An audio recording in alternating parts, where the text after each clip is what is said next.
Hi everyone, I hope you all are doing well, and it's been quite some time since I last posted here.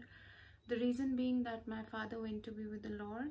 I had to take some time off, but yes, I am going to post frequently now because we have a lot to do, and I thought of starting with prayer today.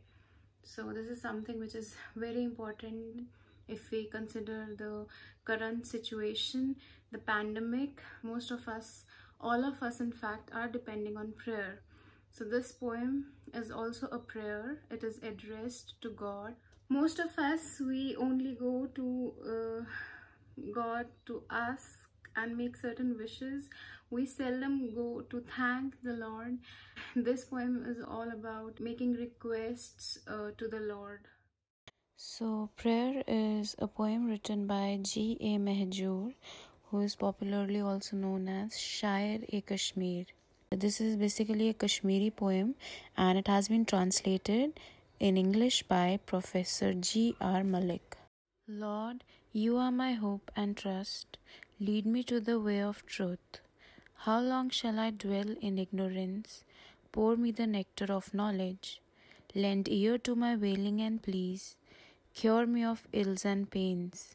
Be kind each moment to me. Let me never feel in want. Save me from sloth, infirmity, and doubt. Surcharge my heart with passion, zest, and hope. So in these lines, he is telling Lord that, Lord, I put my trust and my hope in you. I want you to lead me on the path of truth. In the sense, he wants to lead a truthful life, a right life. Next, he says that he wants God to grant him wisdom. He wants knowledge. He does not want to be an ignorant person. And so he is telling the Lord, kindly grant me knowledge. Then he tells Lord to protect him at all times. And whenever he calls out to the Lord in pain, he is saying that please don't ignore me, hear me and cure me of whatever problem I am having, sickness or pain. He tells the Lord to be kind to him at all times, to have that soft corner towards him and not ignore him. He requests the Lord for three things. He wants to be saved from sloth, from infirmity, and from doubt. Sloth is laziness. He does not want to be a lazy person. He wants to be active. Then infirmity is weakness. He wants to be strong. And next is doubt. He wants to be very sure of himself, what all is doing about his life. So these three things he is requesting to the Lord. And next he is telling the Lord to give him extra energy and to surcharge his heart. Grant him extra passion, zest and hope. Passion, he wants to be passionate about anything that he does. Zest is your excitement, enthusiasm, energy. And last and the most important thing is hope. A person's life depends upon hope. Until and unless a person is not having hope, he is not living his life.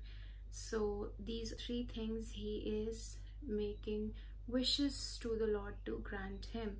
Let me not ever chant the sleep-inducing tales. Let me sing the songs which infuse life into the dead.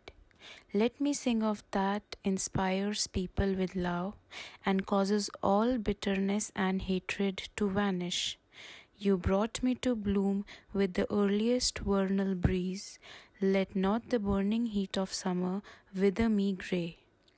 Like dew, how long shall I wait for the first flash of the sun? Awaken me with the flowers in the first stroke of the dawn. Now these lines are about his work. He is a poet, so he is requesting the Lord that I want to write such poetry that it should not be boring. Sleep inducing means boring, something which makes you feel sleepy, and boring stuff does make us feel sleepy. So he says, I don't want to write such poems that make people bored. In fact, I want to write songs or sing the songs, write poems which infuse life into dead. It means my lines should fill a person who is as good as dead with vigor. मतलब मरे हुए में भी जान फूक दे, मैं इतना अच्छा लिखना चाहता हूँ. So this is his plea regarding his work. In the next line, he is telling the Lord that I want to write such poetry which inspires people with love and it removes the hatred from their heart. The poet is thanking the Lord that he has made him bloom like a flower during spring season. Bloom means khilna, फूल खिलता है. So he is talking about prosperity. But then again he says, don't let me wither also like a flower whenever I face difficult situations, but please let me stay blooming during all times of my life. He says that I don't want to keep lying on the ground like dew. Dew is ओस की बूंदे. Awaken me with the first stroke of dawn. Dawn is your early morning. First stroke means the first ray of sunlight.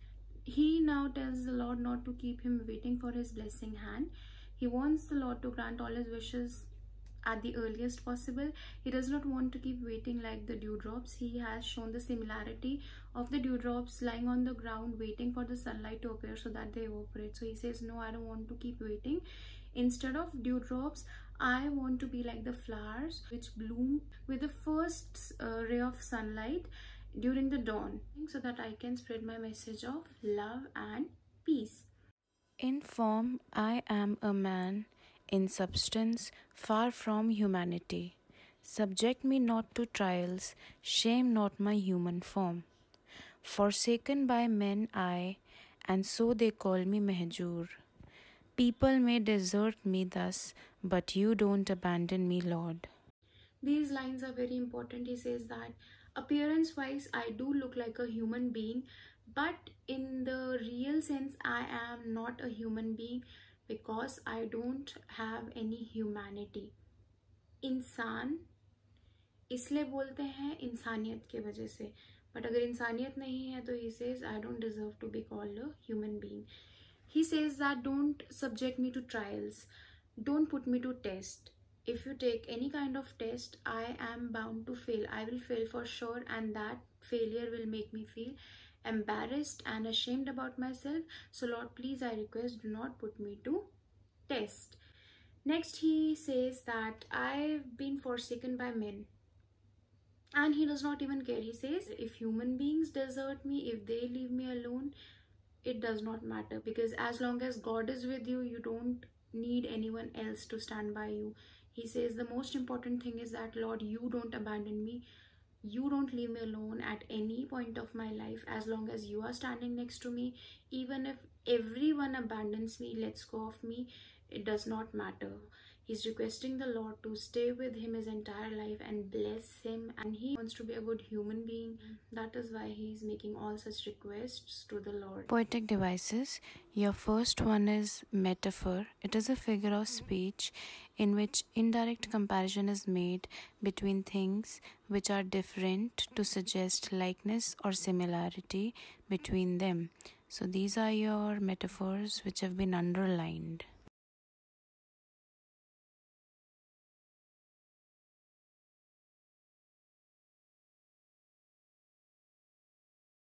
Next is your simile. As the name suggests, this shows similarity between two things, but we use like or as. So this one is easy to spot. There is only one simile in this poem. In case this metaphor and simile is not clear to you, she is a lion. This is a metaphor. I'm comparing a girl to an animal because she shows some traits, strength, which makes her similar to a lion. This is a figure of speech. Now when I use a sentence, she is like a lion, or she roars as a lion does.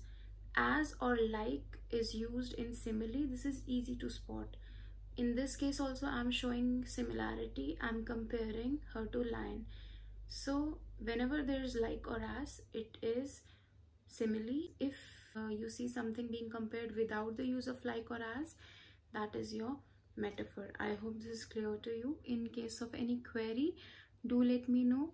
God bless you. Love your parents. Stay home, stay safe.